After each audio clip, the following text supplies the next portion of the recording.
بسم الله الرحمن الرحيم.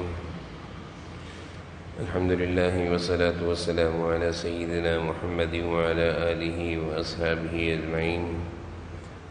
أما بعد فأعوذ بالله من الشيطان الرجيم. بسم الله الرحمن الرحيم. قل إن كنتم تحبون الله فاتبعوني يحببكم الله ويغفر لكم ذنوبكم والله غفور رحيم. صدق الله العظيم. اللهم صل على سيدنا ومولانا محمد وعلى آل سيدنا ومولانا محمد وبارك وسلم. اللهم صل على سيدنا ومولانا محمد وعلى آل سيدنا ومولانا محمد وبارك وسلم. میرے قابل احترام بزرگوں اور عزیز بھائیوں،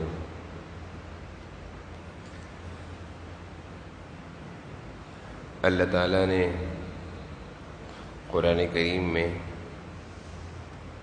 ایک آیت میں یہ حکم دیا ہے کہ اگر تم اللہ کی محبت چاہتے ہو فاتبعونی، تو رسول اللہ صلی اللہ علیہ وسلم کی اتباع کرو. اس اتباع کی برکت سے اللہ تعالیٰ تمہیں اپنا محبوب بنا لے گا اور تمہارے گناہوں کو معاف کر دے گا. سورہ آل عمران کی آیت نمبر 31 ہے.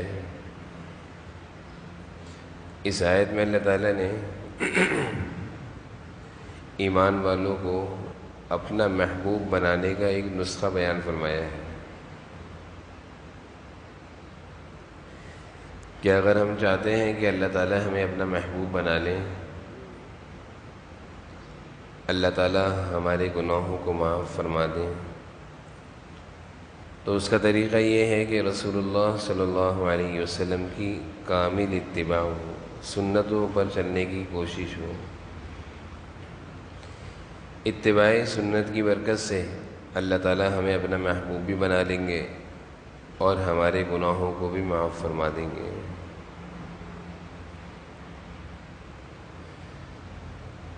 اللہ تعالیٰ سے محبت کا ہونا، حضور اکرم صلی اللہ علیہ وسلم سے محبت کا ہونا، یہ ایمان کا ایک لازمی حصہ ہے.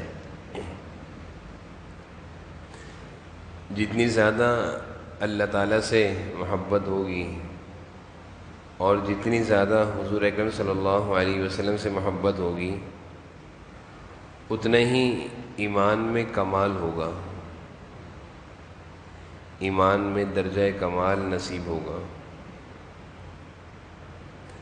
ہر انسان کو اللہ اور اس کے رسول سے محبت تو ہوتی ہے، ہر مسلمان کو، ہر ایمان والے کو، ہر مسلمان کو کچھ نہ کچھ، کسی نہ کسی درجے میں اللہ اور اس کے رسول کی محبت تو ہوتی ہے. لیکن جو محبت مطلوب ہے، مقصود ہے، کتنی ہونی چاہیے، کتنی محبت ہونی چاہیے، وہ یہ بتائی گئی ہے والذین آمنوا اشد حبا للہ، کہ ہر چیز سے بڑھ کر، ہر چیز سے بڑھ کر اللہ اور اس کے رسول کی محبت ہو. احب الیکم من اللہ ورسولہ، گھر والوں سے بڑھ کر، بیوی بچوں سے بڑھ کر، والدین سے بڑھ کر، دوست احباب سے بڑھ کر، کام کاروبار سے بڑھ کر، ہر چیز سے بڑھ کر اللہ اور اس کے رسول کی محبت، یہ ایمان والوں پر حق ہے، ضروری ہے، لازمی ہے. اس محبت میں کوتاہی ہوگی، کمی ہوگی، تو گناہوں سے بھی انسان کم بچے گا اور نیکیوں کی بھی توفیق کم ہوگی.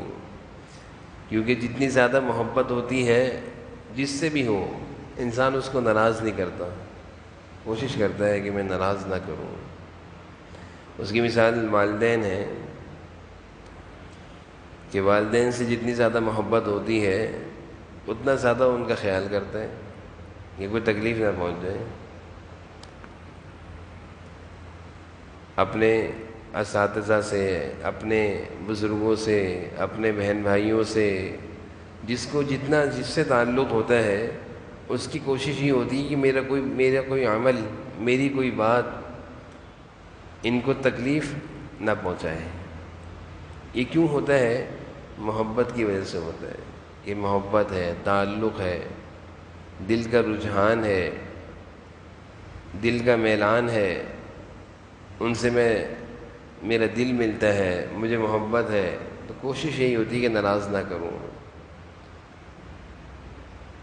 اسی طرح جب اللہ تعالیٰ سے محبت ہوگی، حضور اکرم صلی اللہ علیہ وسلم سے محبت ہوگی، اس کا فائدہ یہ ہوگا کہ ہم گناہوں سے بچ جائیں گے۔ اللہ کی نافرمانی سے بچنا آسان ہو جائے گا، گناہوں کو چھوڑنا آسان ہو جائے گا۔ انسان یہ سوچے گا اتنے پیارے اللہ ہیں، رب العالمین ہیں، اتنے سارے احسانات ہیں، اتنی ساری نعمتیں ہیں، سر کے بالوں سے لے کر پاؤں کے ناخن تک ہم اللہ کی نعمتوں میں، احسانات میں ڈوبے ہوئے ہیں۔ کھانا پینا، رہنا سہنا، پہننا اوڑھنا، ہر چیز اللہ نے دی ہے۔ تو تھوڑا سا اس طرف اگر ذہن لے جائیں تو احساس ہوتا ہے کہ واقعی اللہ کے احسانات بہت ہیں، ان کو ناراض نہیں کرنا، ان کو ناراض نہیں کرنا۔ انسان ایک لمحے کے لیے سوچ لے کہ اللہ تعالیٰ نے ہاتھ پاؤں میں طاقت دی ہے تو ہم اپنے کام بھی کرتے ہیں، چلتے پھرتے بھی ہیں، گھومتے پھرتے بھی ہیں، کھاتے پیتے بھی ہیں۔ نہیں تو کتنے ایسے لوگ ہیں جو بیچارے بیمار ہیں، بستروں پر لیٹے ہوئے ہیں، اٹھ نہیں سکتے، کھا نہیں سکتے، چل نہیں سکتے، محتاجی اور معذوری کی زندگی میں بے بس ہیں، چاہتے ہیں کہ ہم جائیں، کھائیں، گھومیں، لیکن نہیں گھوم سکتے۔ تو یہ اللہ کا احسان ہے۔ جب ہم اللہ تعالیٰ کے احسانات اور ان کے انعامات یاد کریں گے نا، اس سے اللہ کی محبت بڑھے گی۔ حکیم الامت حضرت تھانوی رحمۃ اللہ علیہ نے اپنی کتاب میں ایک نواب صاحب کا واقعہ لکھا ہے کہ ساری چیزیں تھیں ان کے پاس، دولت، مال، گھر بار، عزت، سب کچھ تھا، لیکن ایک چیز کی کمی تھی، صحت نہیں تھی۔ صحت کیا نہیں تھی کہ معدے کی بیماری تھی۔ نواب صاحب، حضرت فرماتے ہیں حکیم الامت تھانوی رحمۃ اللہ علیہ کہ نواب صاحب خود کچھ بھی نہیں کھا سکتے تھے، اور ان کے گھر میں، ان کے محل میں پلنے والی بلی، کتا ان سے زیادہ کھاتا تھا۔ یعنی جانور کھا رہے ہیں، ان کے نوکر چاکر کھا رہے ہیں۔ نواب صاحب کی برکت سے ایک محل سجا ہوا ہے، بنگلہ ہوتا ہے، ہندوستان میں محل ہوتے تھے، مالداروں کو نواب کہتے تھے، نواب رئیس۔ حضرت تھانوی رحمۃ اللہ علیہ فرما رہے ہیں کہ ان کی برکت سے سب کھا رہے ہیں، نواب صاحب سب کو کھاتا دیکھ رہے ہیں، لیکن خود کچھ نہیں کھا سکتے۔ حالت یہ تھی کہ حکیم اور اطباء کی طرف سے اتنی اجازت تھی کہ آپ قیمے کو ابالیں گے، گوشت کو ابالیں گے، مسلیں گے، اور مسلنے کے بعد جو پانی نکلے گا بس وہ پی سکتے ہیں۔ نہ گوشت کھا سکتے ہیں، نہ روٹی کھا سکتے ہیں، نہ سبزی کھا سکتے ہیں، صرف آپ نے قیمے کا مسلنے کے بعد جو پانی نکل جائے وہ پینا ہے، اس سے زیادہ آپ کا معدہ ہضم نہیں کر سکتا۔ تو اگر ہم یہی اللہ کی نعمت سوچ لیں کہ ہم تو جو چاہیں کھا لیتے ہیں، جو چاہیں پہن لیتے ہیں، اللہ کی نعمتیں ہیں، جیسا چاہے کھاتے ہیں، پہنتے ہیں، انسان کو اللہ تعالیٰ کا اس وقت تعلق زیادہ ملتا ہے، اور اس وقت اس کو اندازہ ہوتا ہے کہ اللہ تعالیٰ کی کیا قدرت ہے۔ اللہ نہ کرے جب کسی تکلیف میں ہوتا ہے، جب کسی تکلیف میں، جب کسی بیماری میں ہوتا ہے، تو کتنے ایسے بیمار بیچارے بستر پر ہوتے ہیں، اور ان کی زبانوں سے یہ ہوتا ہے کہ صحت کے زمانے میں ہم نے کبھی اللہ تعالیٰ کا شکر ادا نہیں کیا، صحت کے زمانے میں ہم نے کبھی اللہ تعالیٰ کی نعمتوں کی قدر نہیں کری، ہم شکر کرتے، ہم اللہ تعالیٰ کی تعریف کرتے، اللہ تعالیٰ کی عبادت کرتے تاکہ اللہ تعالیٰ ہم سے راضی ہوتے، لیکن ہمیں کبھی اس کی توفیق اس طرف ذہن ہی نہیں کیا۔ تو میں یہ عرض کر رہا تھا کہ اللہ تعالیٰ کی جتنی زیادہ محبت ہوگی اتنا زیادہ گناہوں سے، نافرمانیوں سے بچنا آسان ہو جائے گا۔ اللہ تعالیٰ کی نعمتوں کا جتنا احساس ہوگا کہ مجھ پر اللہ کی یہ نعمتیں ہیں، یہ نعمتیں ہیں، یہ احسانات ہیں، یہ انعامات ہیں، میں کیوں اتنے پیارے اللہ کو ناراض کروں، گناہوں سے بچنا آسان ہو جائے گا۔ گناہوں سے بچنا آسان ہو جائے گا۔ نہیں تو انسان ہے، جیسے ایک عام آدمی کو آج کے دور میں ہمارے ایمان کی یہ حالت ہے، جیسے ہم ایک عام آدمی کو بولتے جاؤ میں تمہاری بات نہیں مانتا، نہیں کر رہا، نہیں کروں گا، نعوذ باللہ۔ اللہ تعالیٰ کے احکامات کے ساتھ بھی یہی معاملہ ہے، نہیں پڑھوں گا نماز، کاروبار میں میری مرضی میں جو کروں، نہیں چھوڑوں گا حرام، جھوٹ بول کر بیچوں گا، اللہ نے منع کیا ہے بھائی، سود، رشوت، دھوکہ، خیانت، یہ سارے گناہ ہم ایسے کرتے ہیں جیسے ایک عام آدمی کو ناراض کر رہے ہیں۔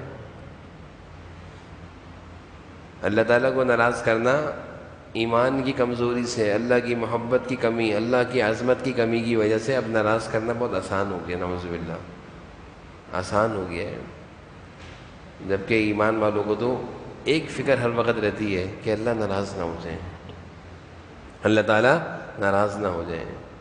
ایمان والوں کو اس کی فکر لگی رہتی ہے کہ اللہ تعالیٰ ناراض نہ ہو جائے۔ یہ فکر بڑی قیمتی اور زبردست اور خوش نصیبی کی بات ہے اگر کسی کو یہ فکر نصیب ہو جائے کہ میں کوئی ایسا کام نہ کر لوں اللہ ناراض نہ ہو جائے۔ اللہ تعالیٰ ناراض ہو گئے تو میری ساری دنیا خراب، میری آخرت برباد۔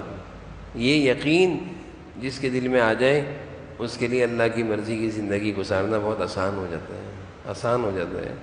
اور اگر انسان کے دل میں یہ یقین نہ ہو، آزادانہ زندگی ہو، جب چاہا جیسا چاہا اپنی مرضی سے کر لیا، جب چاہا اللہ کو ناراض کر دیا، یہ بڑی خطرے کی بات ہے۔ تو محبت، اللہ تعالیٰ کی محبت یہ ایمان کا ایک لازمی حصہ ہے۔ جتنی زیادہ محبت ہوگی اتنی زیادہ اللہ کی نافرمانی سے انسان بچے گا کہ میں کیوں ناراض کروں اتنے پیارے اللہ کو۔ اور دوسری چیز کہ جتنی زیادہ اللہ تعالیٰ سے محبت ہوگی اس کا ایک فائدہ اور بھی ہے کہ انسان شکوک و شبہات سے بچے گا۔ آج کل اچھے خاصے مسلمان ہوتے ہیں اور بہت سارے ایمان اور اسلام کے بارے میں ان کے ذہنوں میں شکوک و شبہات ہوتے ہیں۔ شکوک و شبہات کس طرح کے ہوتے ہیں؟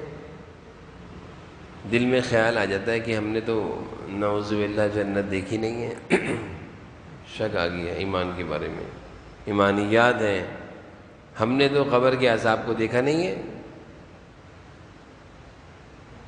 ہم نے تو فرشتوں کو دیکھا نہیں ہے، ہم نے تو آخرت دیکھی نہیں ہے۔ یہ شکوک و شبہات کیوں آ رہے ہیں؟ اللہ اور اس کے رسول سے محبت کی کمی، ایمان کی کمی ہے جس کی وجہ سے خیال آ رہے ہیں۔ اور یہ شکوک و شبہات جب بڑھتے ہیں، جب ان میں اضافہ ہوتا ہے تو اللہ بچائے، اللہ بچائے، ایمان کا چراغ بعض دفعہ گل ہو جاتا ہے، خطرے میں پڑ جاتا ہے انسان۔ میں نے جیسے پہلے بھی ایک دفعہ سنایا تھا کہ ایک نوجوان یہاں سے کسی دوسرے ملک پڑھنے گیا تھا، تعلیم حاصل کرنے گیا تھا، تو وہاں کا ماحول بے دینی کا ماحول تھا، بے دین لوگوں کے ساتھ رہتے تھے، ایمان کے بارے میں مختلف قسم کے اعتراضات سنتے رہے۔ نقصان اس کا کیا ہوا؟ جب وہاں سے وہ تعلیم حاصل کر آیا تو کہنے لگا فرشتے تو ہم نے دیکھے نہیں ہیں، قبر تو ہم نے دیکھی نہیں ہے، قبر کا عذاب تو دیکھا نہیں ہے۔ شکوک، ایمان اور اسلام کی جو بنیادی حقائق اور عقیدہ ہے اس بارے میں اعتراضات کر رہے ہیں علماء کے سامنے بیٹھ کر، جبکہ کہتے ہیں میں مسلمان ہوں، مسلمان ہے، مسلمان گھرانے کی پیدائش ہے، بلکہ وہاں ایک ساتھی نے بتایا کہ وہ حافظ بھی تھا، حافظ قرآن بھی تھا، نوجوان تھا، باہر تعلیم حاصل کرنے والدین نے بھیجا تھا تو تعلیم تو حاصل کر کے آ گیا، ایمان کھو کر آ گیا۔ یہ کیوں ہوتا ہے کہ جب اللہ تعالیٰ کی محبت کم ہوتی ہے تو انسان کے دل میں شکوک و شبہات آ جاتے ہیں. ایسا کیوں ہے؟ ایسے بہت سارے لوگ، بھائی روزہ کیوں رکھنا فرض ہے؟ نعوذ باللہ. قربانی کیوں واجب ہے؟ بھائی زکوٰۃ کیوں نکالیں؟ میرا مال ہے، میں نکالوں نہیں نکالوں؟ یہ خیالات آتے ہیں. جب انسان یہ سوچے میں اللہ کا بندہ ہوں، اللہ احکم الحاکمین ہے، خالق کائنات ہے، نظام کائنات اللہ نے بنایا ہے، مجھے کیا حق بنتا ہے میں اللہ کے حکم میں چوں چرا کروں؟ یہ بندگی ہے، یہ بندگی ہے. اور اللہ تعالیٰ نے فرمایا اعبدو، بندے بن کر رہو، بندے بن کر رہو. عبادت گزار کہتے ہیں بندگی کو، بندے بن کر رہو. بندگی کیا ہوتی ہے کہ اللہ کا حکم ہے، اللہ کی مرضی ہے، اللہ نے جیسے فرمایا سر آنکھوں پر. لیکن یہ کیفیت کب آئے گی؟ جب اللہ تعالیٰ سے محبت ہوگی، جب دل میں اللہ کی محبت ہوگی تو یہ کیفیت آ جائے گی. حضور اکرم صلی اللہ علیہ وسلم دعاؤں میں اللہ تعالیٰ سے محبت مانگا کرتے تھے. آپ صلی اللہ علیہ وسلم کی دعائیں تھیں. اس دعا کا ترجمہ ہے اللہم انی اسألک حبک. آپ صلی اللہ علیہ وسلم اپنی مسنون دعاؤں میں اللہ تعالیٰ سے صبح شام اللہ تعالیٰ کی محبت مانگ رہے ہیں کہ اللہ میں آپ سے آپ کی محبت مانگتا ہوں، اور اے اللہ ان لوگوں کی محبت مانگتا ہوں جو آپ سے محبت کرتے ہیں. دعا دیکھ رہے ہیں، آپ کی محبت اور ایسے لوگوں کی محبت جو آپ سے محبت کرتے ہوں، تاکہ میں ان لوگوں کے ساتھ رہوں گا، مجھے آپ کی محبت مل جائے گی. اور اسی دعا میں تیسری چیز آپ نے مانگی کہ اے اللہ ایسا عمل جس عمل سے آپ کی محبت نصیب ہو جائے، مجھے اس عمل کی توفیق دے دیں. 3 دعائیں آپ صلی اللہ علیہ وسلم مانگ رہے ہیں کہ اے اللہ آپ کی محبت، ایسے لوگوں کی محبت جن کے دلوں میں آپ کی محبت ہو، اور وہ عمل جس عمل کے کرنے کے بعد آپ کی محبت نصیب ہو جائے. اور پھر آگے فرما رہے ہیں کہ اے اللہ اللہم اجعل حبک احب الی من نفسی و اہلی ومن الماء البارد. اے اللہ اپنی محبت اپنے جان و مال سے بڑھ کر عطا فرما، اپنے جان و مال محبوب چیزوں سے بڑھ کر عطا فرما. تو یہ مقصود ہے، یہ ضروری ہے. اس کے بغیر ایمان کی تکمیل نہیں ہے. احکام اسلام پر عمل کرنا محبت سے آسان ہو جاتا ہے. ہر سفر محبت سے آسان ہو جاتا ہے. حج کا سفر لے لیں، حج ہے، کہنے کو جانے والے کہتے ہیں بھائی بہت مشقت والا سفر ہے، پہلے سے لوگ اتنا ڈرا دیتے ہیں، ایسی سی باتیں کرتے ہیں کہ بٹ یہ بھی لے جاؤ وہ بھی لے جاؤ، دوائیاں بھی اتنی بھر کے لے جاؤ، بیمار ضرور ہو گئے، چپلیں بھی 4-5 جوڑی لے جاؤ، وہی چپلیں ٹوٹتی بہت ہیں، چوری بہت ہوتی ہیں. اس طرح کی باتیں لوگ کرتے ہیں. حج کے سفر کو نعوذ باللہ مشقت والا سفر بنا دیا، خوف زدہ کر دیا کہ اب کوئی حاجی حج کو جانے کا ارادہ کرے تو وہ 100 مرتبہ سوچے کہ میری صحت ساتھ دے دے گی، میں اس یعنی میں بیمار تو نہیں پڑ جاؤں گا. اچھے خاصے ہڈے کٹے جوان ہوں گے، لیکن حج کے سفر پر وہ گھبرائیں گے.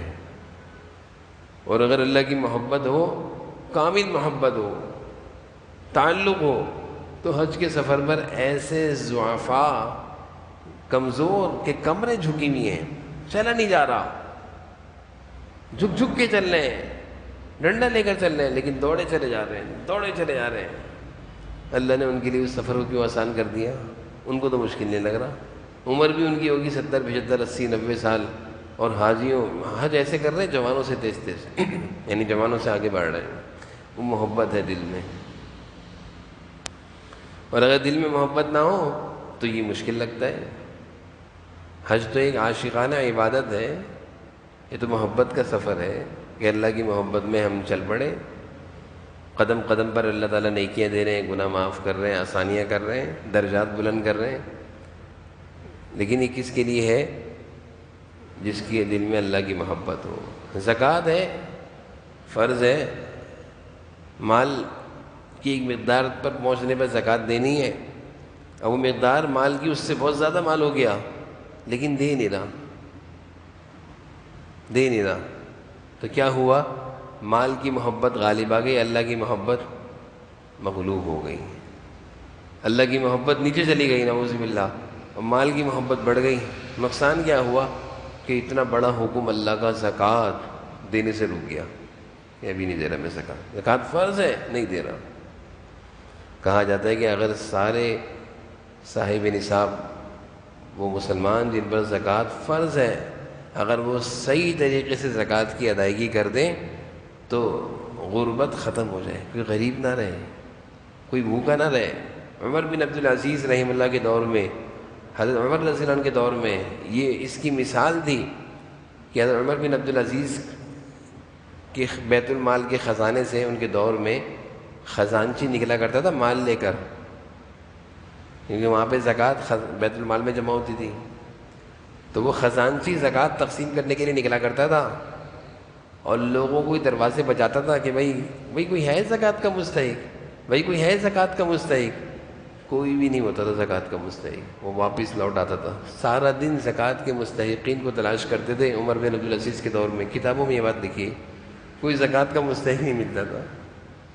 اللہ تعالیٰ نے جب مسلمانوں نے اس دور میں صحیح طریقے سے زکوٰۃ نکالی تو غربت ہی ختم کر دی، کوئی غریب ہی نہیں ملتا تھا، کوئی کہ ہمیں ضرورت نہیں ہے، بھائی تمہیں چاہیے؟ نہیں ہمیں ضرورت نہیں، بھائی تمہیں چاہیے؟ نہیں ہمیں چاہیے، چھوٹا سا گھر ہے تمہارا، زکوٰۃ لے لو، نہیں کھانے پینے کو اتنا ہے کہ ہمیں زکوٰۃ کی ضرورت نہیں ہے۔ تو یہ زکوٰۃ صحیح طریقے سے نکالنے کی برکت ہوئی کہ غربت ختم ہو گئی، معاشی بحران گیا، اب بیت المال میں مال بھرا ہوا ہے۔ عمر بن عبدالعزیز رحمہ اللہ فرما رہے ہیں کہ بھائی اس کو ختم کرو، تقسیم کرو۔ وہ خزانچی کہتے ہیں میں جاتا ہوں کوئی ہے ہی نہیں زکوٰۃ دینے والا۔ یہ کس چیز کی برکت ہے کہ جب زکوٰۃ صحیح طریقے سے نکلی تو غربت ختم ہو گئی، اور زکوٰۃ جبھی انسان نکالتا ہے جب اللہ کی محبت مال کی محبت سے زیادہ ہوگی تو بے دریغ مال نکال دے گا کہ اللہ کا دیا ہوا مال ہے، نکالو اس کو، اللہ اور دے دیں گے، اللہ نے دیا ہے یہ لو نکالو، دیر نہیں کرے گا۔ اور اگر مال کی محبت زیادہ ہوئی تو اللہ محفوظ رکھے، اللہ بچائے، کروڑوں اربوں کے مالک ہوں گے، اور بچیوں کی شادی میں اور مختلف قسم کے ٹورس جو کرتے ہیں گھومنے پھرنے میں لاکھوں لوٹا دیں گے، لاکھوں اڑائیں گے، لیکن زکوٰۃ چھوٹی سی رقم نکالتے وقت ان کی جان جائے گی، ان کی جان جائے گی۔ صرف ایک چیز کی کمی ہے کہ اللہ کی محبت نہیں ہے۔ اللہ کی محبت ہوتی، تعلق ہوتا تو کہتا بھائی اللہ کا دیا ہوا مال ہے، جتنا جانا ہے چلا جائے، اللہ اور دے دیں گے۔ وہ زکوٰۃ نہیں نکالتا، وہ بہت سارے صدقات بھی نکال دیتا۔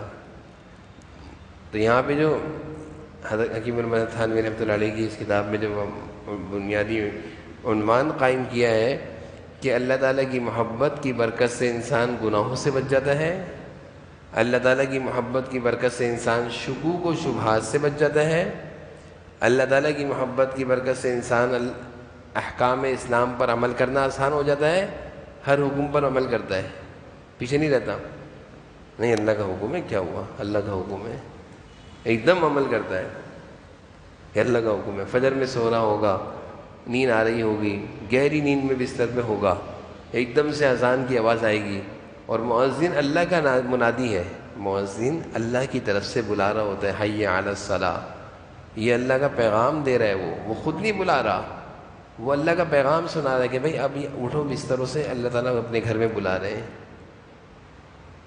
اللہ رب العالمین اپنے گھر میں کسی کو دعوت دیں اور وہ نہ جائے، کتنی ناانصافی کی بات ہے۔ تو دن میں 5 دفعہ مؤذن اللہ کی طرف سے یہ پیغام دیتا ہے، مؤذن اپنا پیغام نہیں سنا رہا، اللہ کا پیغام سنا رہا ہوتا ہے کہ آج بھائی حی علی الصلاۃ، اللہ بلا رہے ہیں۔ جب ہمارے دل میں اللہ کی محبت ہوگی تو ہم بھاگے چلے آئیں گے، دوڑے چلے آئیں گے کہ اللہ نے بلایا، چھوڑ دیں گے کام کاروبار کو نماز کے لیے، اللہ کا حکم ہے، چھوڑ دیں گے نیند بستر کو نماز کے لیے، اللہ کا حکم ہے۔ لیکن یہ کب ہوتا ہے؟ جب اللہ تعالیٰ کی محبت ہوگی، جب اللہ تعالیٰ کی محبت ہوگی۔ جب محبت نہیں ہوگی تو ہر چیز مشکل ہو جائے گی، جب محبت نہیں ہوگی۔ وہ ایک واقعہ پہلے بھی سنایا کہ ایک صاحب، پرانا دور تھا، پیدل سفر ہوا کرتا تھا، تو ایک صاحب نے کچھ خریداری کری، خریداری کے بعد مزدور تلاش کیا کہ سامان میں اکیلا کہاں اٹھا کر جاؤں گا اتنے دور بازار سے، تو مزدور مل جایا کرتے تھے. میں کتنے پیسے لوگے؟ اتنے پیسے لوں گا، وہاں تک سامان پہنچا دوں گا آپ کے گھر تک، چلو اٹھاؤ. مزدور نے کہا ایک شرط ہے کہ جب اذان کی آواز ہوگی، نماز کا وقت ہوگا، راستے میں کہیں بھی میں سامان رکھ دوں گا، میں نماز پڑھوں گا. تو مالک نے کہا ٹھیک ہے، تمہیں نماز پڑھنی ہے تو سامان باہر رکھ دینا، میں سامان کے پاس کھڑا رہوں گا، تو نماز پڑھ کے آ جانا، نماز پڑھ کے آؤ گے پھر چل پڑیں گے. تو اس بات پر سارا معاملہ طے ہو گیا. مزدور نے سامان سر پہ رکھا، چل پڑا. یہ بہت سارے بزرگوں نے اپنی کتاب میں یہ واقعہ لکھا ہے. جب وہ چل پڑا تو اذان کی آواز آئی، مسجد آ گئی. مزدور نے جس کا سامان اٹھایا ہوا تو اس کو کہا بھائی وعدہ یاد ہے نا، کیا معاملہ ہوا تھا کہ جہاں نماز کا وقت ہوگا، اذان کی آواز ہوگی، وہیں میں سامان رکھ کر پہلے نماز پڑھوں گا، بعد میں آپ کا سامان گھر تک پہنچاؤں گا. اس نے کہا ہاں بالکل مجھے اپنا وعدہ یاد ہے، سامان یاروں کو جاؤ نماز پڑھو. مسجد کے باہر سامان رکھا اور جو صاحب سامان تھا، جو سامان کا مالک تھا، وہ سامان کے پاس بیٹھ گیا. مزدور اندر گیا، نماز ہو گئی، نماز پڑھ کے لوگ نکل گئے، یہ باہر نہیں آ رہا.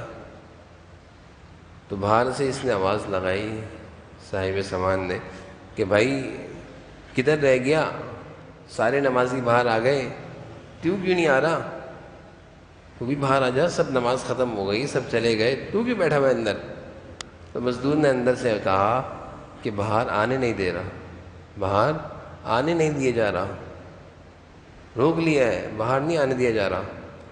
تو اس نے کہا صاحب سامان نے، مالک نے، کہ کون تمہیں آنے نہیں دے رہا باہر؟ تو مزدور نے کہا جو تجھے اندر نہیں آنے دے رہا، جو تجھے اندر نہیں آنے دے رہا وہ مجھے باہر نہیں آنے دے رہا. ایک باہر ہے وہ بھی اللہ کا بندہ ہے، ایک اندر ہے مسجد کے وہ بھی اللہ کا بندہ ہے، دونوں اللہ کے بندے ہیں.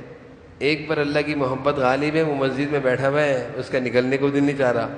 ایک پر اللہ کی محبت غالب نہیں ہے، وہ مسجد کے باہر بیٹھا ہوا ہے، اس کو اتنی توفیق نہیں اندر چلا جائے. تو اللہ کی محبت سے سفر آسان ہو جاتا ہے، زندگی آسان ہو جاتی ہے. اللہ تعالی ہم سب کو اپنی محبت، جناب نبی کریم صلی اللہ علیہ وسلم کی محبت خوب نصیب فرمائے، اور جو کچھ کہا سنا اس پر عمل کی توفیق نصیب فرمائے. الحمدللہ رب العالمین والمتقین والصلاة والسلام علی سیدنا محمد وعلی آلہ وصحبہ اجمعین. اللہم صل علی سیدنا محمد. یا اللہ یا رحمن یا رحیم، یا اللہ آپ کی توفیق سے اس وقت کا ہم سب کا بیٹھنا ہوا اپنی بارگاہ میں قبول فرما لیجیے. اللہ اس وقت کے بیٹھنے کی برکت سے ہم سب کو ہر طرح کے گناہوں سے بچا لیجیے، ہر طرح کی نافرمانیوں سے، غفلتوں کی زندگی سے، گناہوں کی زندگی سے ہمیں بچا لیجیے.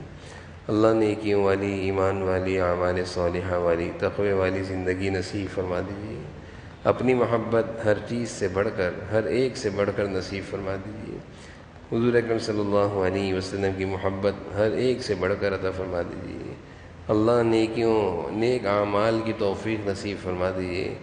ان لوگوں کی محبت جو آپ سے محبت کرتے ہوں نصیب فرما دیجیے. ان اعمال کی توفیق جو عمل آپ کی محبت کا ذریعہ بن جائے نصیب فرما دیجیے. اللہ ہر طرح کے گناہوں سے بچا لیجیے. یا اللہ ہر طرح کی عافیت اور خیر نصیب فرما دیجیے. ہر طرح کی بیماریوں سے، پریشانیوں سے بچا لیجیے. صحت و عافیت کے ہم محتاج ہیں، خیر و عافیت کے ہم محتاج ہیں، سلامتیوں کے ہم محتاج ہیں. اے اللہ ہم سب کو نصیب فرما. بیماریوں سے، پریشانیوں سے، معذوریوں سے، صدموں سے، غموں سے اللہ ہم سب کی حفاظت فرما. ایمان والی، چین والی، سکون والی، عافیت والی، خیر والی زندگی نصیب فرما. بیماریوں کی زندگی سے، معذوری اور غفلتوں کی زندگی سے ہم سب کی حفاظت فرما. جملہ حاجت اور ضروریات کو اپنے خزانوں سے پورا فرما. اللہ اپنی محتاجگی نصیب فرما. بندوں کی محتاجگی سے، مخلوق کی محتاجگی سے ہم سب کی حفاظت فرما. اے اللہ اپنی مرضیات کے مطابق دن رات کو گزارنے کی توفیق نصیب فرما. عافیت کاملہ، عافیت عاجلہ، عافیت دائمی نصیب فرما دیجیے. ربنا آتنا فی الدنیا حسنۃ وفی الآخرۃ حسنۃ وقنا عذاب النار. ہم سب کو اور ہم سب کے گھر والوں کو، اہل و عیال کو، بیوی بچوں کو، والدین کو، بہن بھائیوں کو، اور دوست احباب، ہمارے جتنے دوست احباب، متعلقین، ہمارے دروس اور بیانات سننے والے سب کو یا اللہ عافیت کاملہ، عافیت عاجلہ نصیب فرما دیجیے. سب کو صحت و عافیت والی، برکت والی زندگی نصیب فرما دیجیے. سب کی زندگیوں میں، بالخصوص ہم سب کے والدین کی زندگیوں میں، اہل و عیال کی زندگیوں میں، عمروں میں، صحت میں برکت نصیب فرما دیجیے۔ صلی اللہ تعالیٰ علی خیر خلقہ محمد وعلی آلہ وصحبہ محمد۔